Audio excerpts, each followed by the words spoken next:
Radio acting, voiceovers and audiobooks. Microphone technique requires a unique skill, because it almost completely excludes physical business and facial expression. In other words, it is all in the voice. The main advantage of radio is that you do not have to completely memorize your lines, but you do need to know them thoroughly. Without the advantage of facial expression, the vocal range of emotion needs to be fully explored. Accents and dialects are less convincing on radio if they are not authentic, and this will undoubtedly be reflected in the casting. Foreign accents are particularly noticeable if they are not the native tongue of the actor. In radio drama, you will usually get your script in good time, and you can mark it up as you like, bearing in mind that if you do have some dialogue at the bottom of the page, it might continue on the top of the next page. This means practicing turning the page as silently as possible, keeping it away from the microphone without your voice disappearing. Turning pages is difficult, so there is no discredit in asking for a music stand if you want one. It will hold 3 pages without overlapping. Some actors hold all their pages loose and some turn over pages that are stapled together, but now that cheaper paper is being used, it is noisier. People rarely go through their scenes with their fellow actors in the green room while waiting to record, or even talk about the script or their part in it, so be prepared to do all the homework yourself. Do not over-prepare, as the line that you decide is the key to your character can well be cut. Beware of the mid-morning tummy rumbles, and eat something at about 11 a.m. to ward them off. You have a read-through, and then you do what is known as rehearse record in the studio. This will be done chronologically in relation to acoustics, whether indoors or outdoors. Because microphones have become more and more sensitive, you can have about 5 to 6 actors in a semicircle. Everyone is on mic. If the director, or the producer in some UK radio, says you are slightly off mic, she means that your voice is not being picked up properly, and you need to direct it more toward the microphone. You will always have a studio manager, who will tell you the range of the mic. If there are crowd scenes in the drama, then all the cast members, in some scripts, will take part regardless of their main role, whether it is being massacred on the battlefield or being part of an angry mob screaming, "Burn the witch," and so on. Now that radio plays are recorded in stereophonic or quadraphonic sound, the actors will be given distinct moves and directions to place the characters according to the microphone geography. Sound levels, voice levels, and business with or without props will be worked out in rehearsal. It is always advisable to take some heavy-soled shoes with you. The director will probably suggest that in the covering letter, so that you can be heard walking.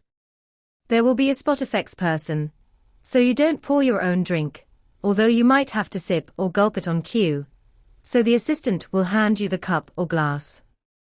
How do you appear to be eating and drinking when someone else is clinking knives and forks and wine glasses?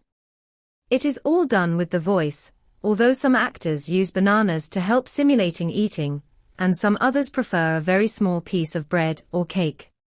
Kissing, alas, is done with the back of your own hand, but with modern stereophonic equipment, directors and actors are starting to make it the real thing. Apparently, they can tell the difference. Practice at home, so that you can act from a script while giving a convincing impression of stuffing yourself with a heavy meal or having a strenuous romantic encounter.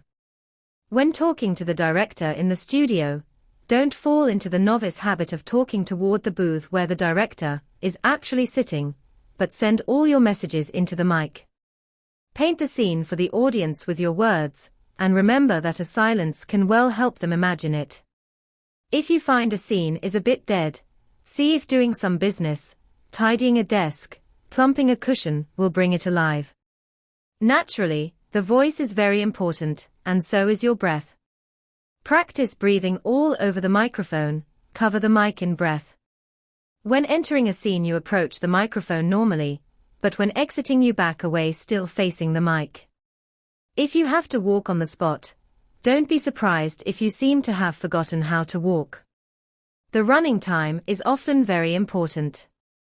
Obviously, the production team will be responsible for the overall timing of the program, and each scene will be recorded separately.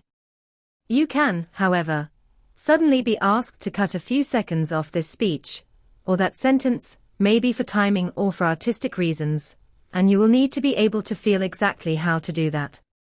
Do not stop if you make a mistake, as mistakes are dealt with very differently than in other mediums. There are advancements in equipment these days that positively blow the mind. Consonants can be added or removed by the sound engineer, for instance, and various technical tricks have been devised to make life easier for the actor. So concentrate on the performance, and let them deal with the minor errors. If you really like the idea of acting for the microphone, whether on radio, for voiceovers, or for audiobooks, then persist with all the usual channels. Make a good audio tape, seek advice on local requirements, and plug away at getting an audition. If nothing comes of it the first time, improve your approach by making a new tape. Do not keep trying to flog the same one if it did not work out. Keep trying, because if you do get a foot in the door early on in your career, you will have a wonderful standby in years to come.